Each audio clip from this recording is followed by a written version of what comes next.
மரத்தை பார்வையிட்டே தீர்வுன்னு சொல்லி எச்ராஜா மலை மேல போனாரு. அவரை கைது பண்ணிருக்காங்க. ஒரு 12 பேர் கைது பண்ணிருக்காங்க. தொடர்ந்து இந்த பிரச்சனைக்குள்ள இந்த விவகாரம் பெருசாகிட்டு எஸ்கலேட் ஆகிற மாதிரி இருக்கு. என்ன காரணம்? ஒரு காரணமும் இல்லை.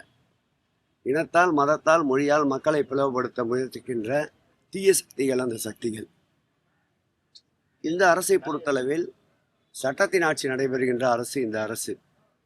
சட்டத்தை யாரெல்லாம் கையிலே எடுத்துக்கொள்ள நினைக்கின்றார்களோ அவர்கள் மீது முதல்வரின் இரும்பு கரம் பாயும். அந்த வகையில்தான் நேற்றைக்கு சட்டத்தை அவரே கையில் எடுத்துக்கொள்ள சென்றதால் காவல்துறை அவரை கைது செய்திருக்கின்றது. மென்மையான போக்கை கடைபிடிப்பதால் சமாதானம் பேசுகின்ற அனைவரையும் கோழைகள் என்று நினைக்க வேண்டாம் என்று எச்ராஜாவுக்கு அறிவுறுத்த கடமைப்பட்டிருக்கின்றேன்.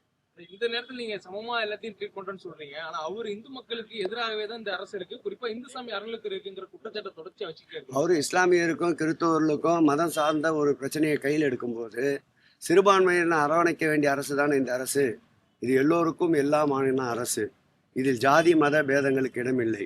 இந்துக்கள், இஸ்லாமியர்கள், கிறிஸ்தவர்கள், ஜைனர்கள் அனைவரும் ஒன்றென பார்க்கின்ற இந்த அரசில் சட்டம் எங்கு மீறப்பட்டாலும், சட்டத்தின் விதிமீறல்கள் எங்கிருந்தாலும் அதன் மீது நடவடிக்கை எடுக்க இந்த அரசு தயங்காது.